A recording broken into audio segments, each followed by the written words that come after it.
Hey guys, we just got booted off Facebook. I don't know why, but we're back to finish our SAG to join or not to join. All right, so I'll just recap where we were. So the first way to join is if you get hired as a principal player, principal, or have a speaking role on a SAG film, a videotape, television program, or commercial, which is awesome.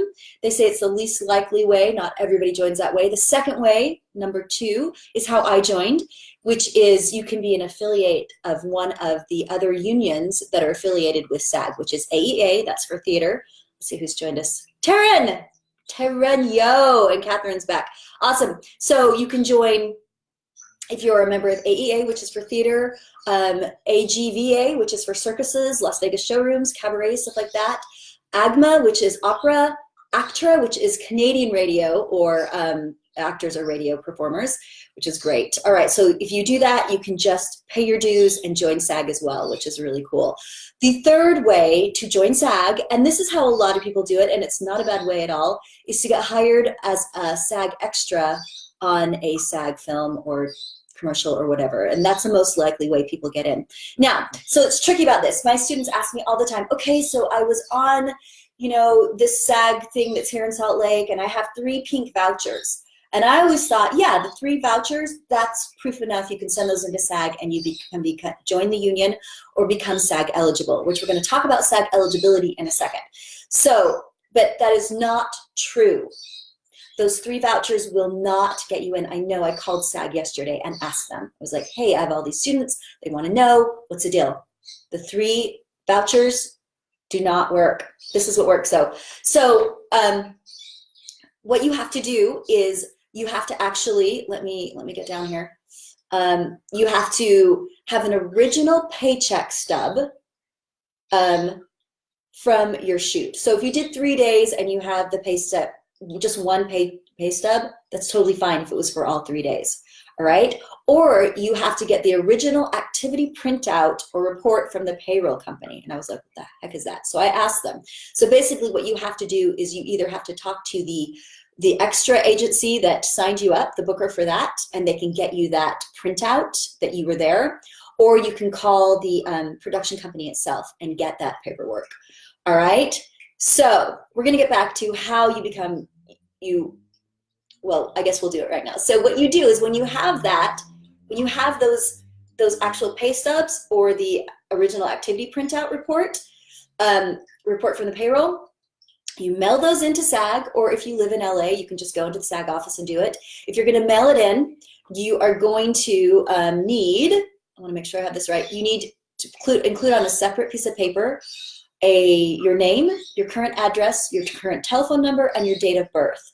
And then you also need to give them a self-addressed stamped envelope so that they can return your documents. They can return that pay stub. They can return, I don't know, the paper that says your name and stuff on it.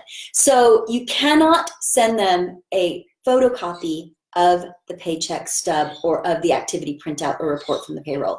They have to be the originals. So what I recommend you do is you scan those in or photocopy them yourself and then send them the originals and they will send them back, okay?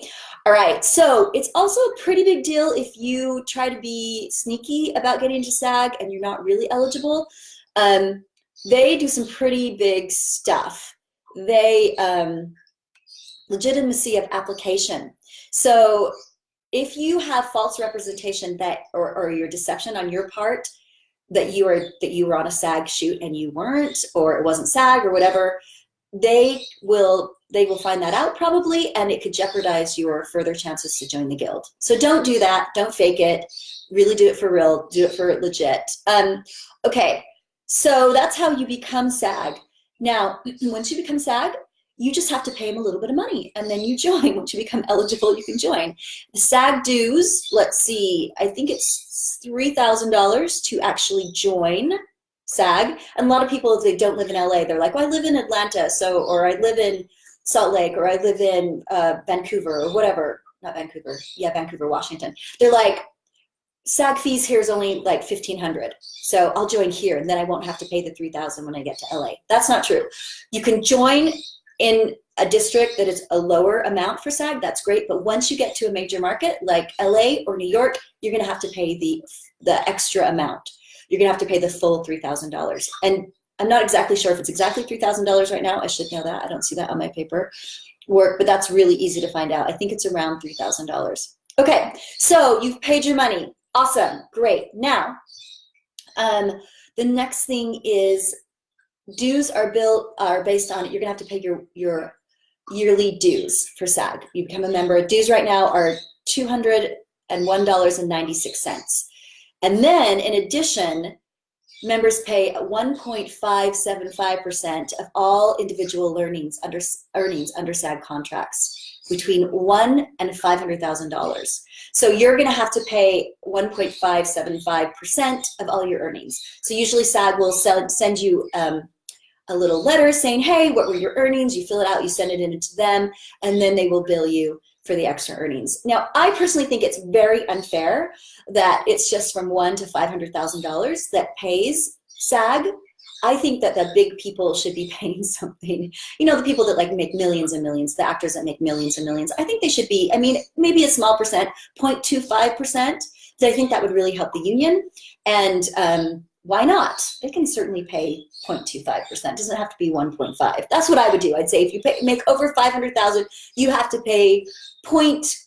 We'll give them 0.15% of your earnings, and that would really help. Okay. Also, I've been calling it SAG. It's SAG-AFTRA now. We all know that. I'm just calling it SAG for short. So there's 2 installments of payments for your dues. I believe it's November and May. They'll send you a bill. You can pay online. It's really simple. Let's see, what else? What else do I want to talk about? Okay, so what else I want to talk about is about SAG eligibility. All right, so if you work on these, if you become an extra on a SAG project and you have 3 vouchers, it's really awesome. You can join SAG. Do you want to join SAG? Do you want to? If you're in LA, yeah, probably. Maybe not. If you're outside of LA in a smaller market, you probably don't want to join SAG right away, but you do want to be SAG eligible. All right. So you can send in all your paperwork and say that you want to be SAG eligible and not join the union, and they won't charge you the $3,000, and they'll give you a SAG eligibility. I can't talk today. A SAG eligibility standing, which means you can join SAG whenever you want. So that's really probably the best thing to do if you are not in LA working on SAG projects constantly. Just go ahead and be SAG eligible. All right, it's great to have that. It's great on your resume. So you would just send your paperwork and they would say, yeah, you're SAG eligible. That's because a lot of districts outside of LA are right to work states. Like here in Utah, it's a right to work state, meaning that if you are SAG, you can work on a non-SAG project and not be penalized for it. Which can be helpful because like out here, we don't get a ton of work like you do in LA or you do in New York or Atlanta. So we don't have as many opportunities. SAG, you know, if you're SAG, there's a lot of people. You shouldn't work non-union, but sometimes, I don't know, sometimes if you want to work, sometimes you have to do that. And anyway, it's your decision. You can decide what you want to do that with that. There was something else I was going to talk about with this. Okay, so also a lot of my students train here in Salt Lake, and they get a great reel, and they get a great resume, and blah blah blah, and then they move to LA. They make the big jump, which is so cool. And I tell them all to be SAG eligible before they get there. I guess you could earn your SAG eligibility there as well, being an extra or whatever. But I was telling them at first, as soon as you get to LA, you got to join. But that is not true. I'm finding out. Actually, what's better is once you get there and you're SAG eligible, stay eligible until you have to join. So one of my students, Amy, who's been there for a year, and she's worked a lot. She has a commercial agent. She has a manager. She's been sent out like on tons and tons and tons of non-SAG commercials. And so she was getting to audition. She was booking the work. Now, you don't get paid as well for those. And it's really awful because a lot of commercials are not SAG anymore, which is just, it's a travesty. It's not fair because you get like $1,500 for the day and you don't get residuals. Whereas if you book a national commercial with SAG, you could make $80,000 that year from it because of all the residuals and all that kind of stuff. But that's a different kettle of fish. We'll just put that aside. Okay, so she got there and her people, her manager and everything, advised her not to join SAG until she had to.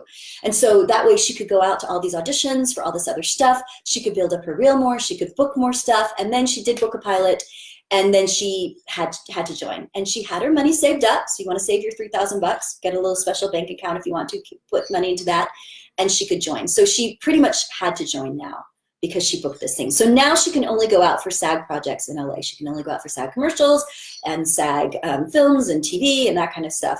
But that's okay, because she's at that level now. All right, that's pretty much what I have to say about SAG, guys. If you have any other questions about it, please let me know. I'm gonna put a link in here.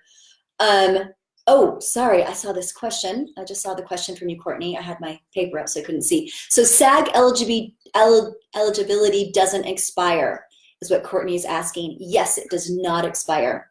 To my knowledge, once you're SAG eligible, you're always going to be SAG eligible. So it just depends on when you want to join. I would look into that. I don't know if there's like statutes of limitations, like 15 years or something like that. I've never heard of that.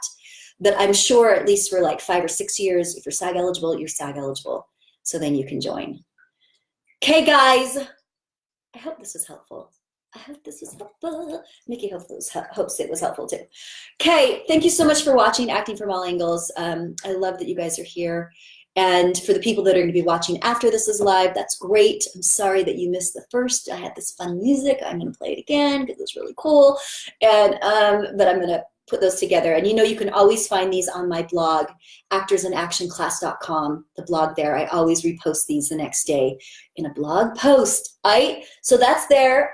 Next week on the 6 keys, we're going to be on craft. We're going to be talking about memorization. Why not? Why not? We can never talk about memorization enough in my book. We'll be talking about some new techniques that I've been learning, passing on to my students. Yeah, it's hugely important. Okay, guys, thanks so much for watching.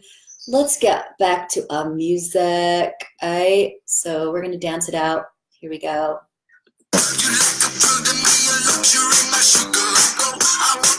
Come on, Nikki.